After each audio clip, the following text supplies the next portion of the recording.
from the westernunion.com VIP Lounge. Did you guys enjoy that performance? If you enjoyed it, I need you to put your hands together. Thanks, one more guys. time for Sevyn Streeter. Thank you.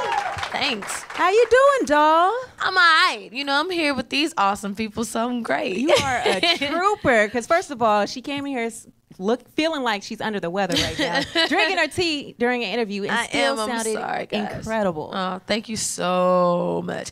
You know, it comes along with it, man. Right. I've been on my promo run now for probably about.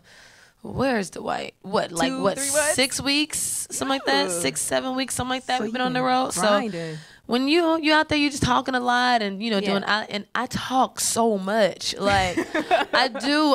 But I'm just like that. Like, and I've been taking like my fans to, like spa days, and we've been doing a lot of things. So So was a spa day your idea? Because you're like, I need to relax. I know I gotta do a spa day here. Right. I do.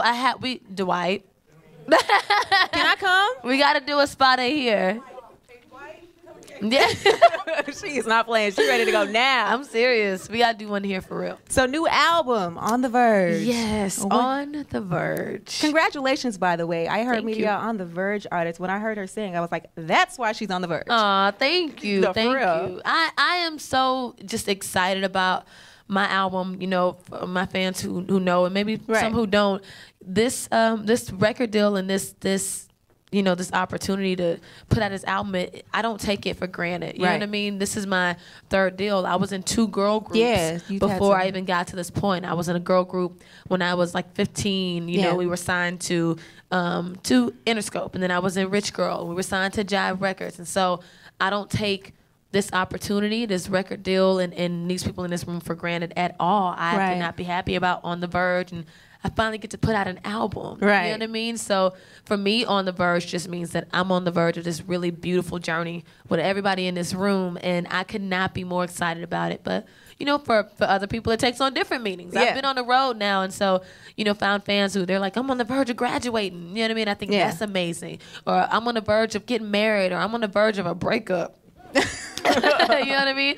I'm on the verge of a breakthrough, like so many different things. And so I just, I named the album On The Verge for that reason. It's a song on there for everything you're going through in your life. Trust me. Nice. Do we have a date on it yet? This summer. We're trying to figure out, I'm trying to figure out if I want it to be the top of the summer, middle, or the end of the summer. You know what I mean? And it's like going back to school, or, top of the summer, everybody excited because the summer coming in, it's swimsuit season. I don't know. Well, Don't Kill the Fun feels like a summertime banger. You know what I mean? Drop down the roof and just don't kill it. You know what I mean? Well, you know what? We got that out right now. We'll definitely have more singles following that, and then the album. We're gonna figure out exactly when we want to put it out. So, what do you think your next single off the album is gonna be? Ooh, it's a great problem to have. Okay. I can't choose. Okay. Really, I have a couple that I have probably like 3 in my head right now that I'm trying to, decipher between, but it's a really good problem to have. Definitely. And I can't wait for y'all to hear the album, period. Now, this is your first album, right? This is my first album. Call Me Crazy But was my EP. Okay. You know what I mean? And I'm so excited, too, because they played Shattered on the B and Mary Jane finale. Yeah. So I was so excited about that. She was like, what? I know. All of a sudden, I'm on the road, and I, was getting all of these tweets from fans. They're like, oh, my God, they played Shattered on the B and Mary Jane finale. And I was so excited to hear that. So, like, I Instagram and Instagram Bea Mary Jane and Gabrielle and Mara Akil. I was just so excited about that. Well, with everything that you went through with your first 2 deals and where you are now, what do you think that you've learned the most, or how have you grown from it? Man, what have I learned the most? I've learned to embrace what people may deem as crazy. What do you mean? I mean, all my life I've heard like lyrics in my head and words in my head and melodies in my head and all these types of things. And though being that kind of way, it's the thing that had me not going to football games when I was younger, but I went to the studio. Yeah. Or not hanging out with my friends and going someplace else. I had a rehearsal. Like all of the things. It's just like I've learned to like. I've learned that those are the things that make you beautiful, the things that people may not understand about you. And I learned that those are the things that make you beautiful. And I've learned to embrace those things. And I've learned to channel, you know, all of my emotional ups and downs and everything that I go through. I've learned to channel that into songs. Right. And incredible songs. Thank you. And I remember I told my manager one day, I was like, you know, I really feel like I'm in a place now where no matter what it is that I'm going through or what I feel, I can make a song out of whatever. Yeah. And that is like, it's the most like freeing, you know what I mean, most amazing thing ever. I've been waiting to get to this point where I can literally be going through something and be able to channel it into a song. And that's what I did with this album. Well, for people who may not know, Sevyn Streeter is an incredible songwriter. She's written hits for Chris Brown, for Trey Songz. She wrote Ariana Grande's first hit that she really blew on. So if you don't realize this now, you should know you're sitting amongst musical genius right now. God, congratulations for all your success. Thank you. So working with Chris Brown, how do you think that has kind of changed the direction of your career or changed you as an artist? It changed my life. Okay. Working with Chris changed my life. The day that I asked him if I could write with him. Yeah. It changed my life. We were literally, I was still in Rich Girl. We were ending our session, and remember, I heard that he was across the hall about to start a session. I was like, hey, heard you about to start writing. You know, come write. What's up? Gotta come write. Yeah. And I didn't have any placements. Like, I didn't have no songs on nobody. And he was just like, yeah, I'm gonna come and get you. And I remember I told the girls, and I was so excited. And, you know, one of the girls left. She was tired. And the other two, we stayed and went in to write with him. And that was 5 years ago. Yeah. And here we are 5 years later. And I didn't know, first of all, I didn't know at the time that Rich Girl wasn't gonna last. Yeah. I didn't know that. And once it ended, writing with Chris was all that I had. But I didn't look at it like that's all that I had. I was so appreciative for that. Yeah. And it changed my life because I didn't know that writing with him and for him was going to turn into me becoming his artist, which would turn into me, you know, writing, you know, my own singles like It Won't Stop or Don't Kill the Fun, and open up the doors for me writing records for, you know, The Way for Ariana Grande or All the Way Home for Tamar Braxton. Or, you know, I didn't know that my life was going to take that turn, but working with Chris, it changed my life, and I am forever just appreciative for that. So now you two are like best friends, or that's like your brother? That's my family for life, no matter what. I don't care what the world throws at me or him.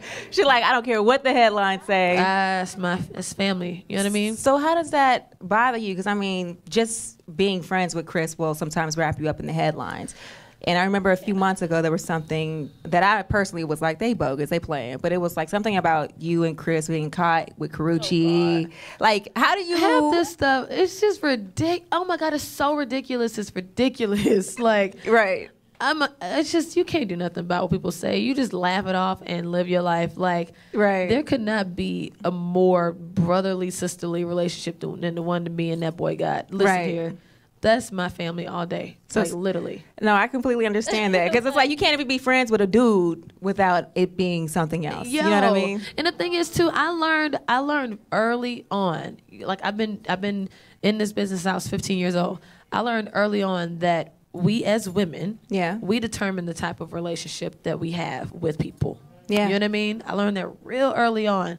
So, and I've watched, you know, women around me choose to have different types of relationships with men who they feel like were in power, or men who feel like they could, you know, I've watched that, and I've learned what to do and what not to do. Right. So I remember when I met Chris, it was already made up in my mind. I want to work with you. I want to write with him. I want to work with him. He's a musical genius. He's an anomaly. I don't want this opportunity to pass me by. And that we've had that type of relationship and friendship from the first day that we ever met. And it's going to continue to be like that. That's what's, well, so then when he's going through all his trauma with everything, what do you say strictly, do you stay focused on the music, or are you like, congratulations on the new baby? Like, you know what I mean? Like, when you do you send the text like, congratulations, or you just keep it like, our new bang is #1 on the charts? You know what I mean? You know what? The way that I deal with my friendship with Chris or my friendship with any of my friends, they know I'm the world's greatest listener. Yeah. You know what I mean? And no matter what he or any of my friends are ever going through, I'll make my phone calls. I'll send my text messages. I'm here whenever you need. You can call me 2 o'clock, 4 o'clock, 5 o'clock in the morning. Right. Whatever it is that you need, I'm here for. You know what I mean? Outside of that, I feel like people they'll share with you what they want, when they're ready. Very true. You know what I mean? And I'm a huge believer in that because I'm that way. Right. So, you know, like I said, with Chris or with any of my friends, I'm there when he or they need me. You know what I mean? Other than that, you know, but I still do the, you know, man, I'm so appreciative. This record is crazy, or I love this video, or this is so dope, or what do you think about this song for my album? Like, sometimes you need that though, because you know what I mean? like if everybody else is coming at you with asking you questions about your baby, you need your homies to hit you and be like, so what we eating tomorrow? You know what I mean? Just to keep you grounded and just be like, okay, everybody ain't with the ish. With all of the craziness, you just need people that you know are they're gonna be there no matter what. Last question about Chris: are you and Karuchi still friends? I mean, because if you break up with somebody, me personally, if you're my girl and you break up with your dude and he and I are cool because of you, we ain't speaking no more. I'm gonna keep it 100. I'm loyal to the death of me. You know what I mean? I mean, honestly, I've been on the road for 6 weeks, so I haven't. My best friends feel like I'm not being very freely right now, but they're understanding. I work so much, but I love Rooch. I think she's great, and you know, one thing has nothing to do with the other. I don't get into their personal business. That's their personal lives. I think that's their business. Okay. You know what I mean? I have nothing to do with somebody else's relationship.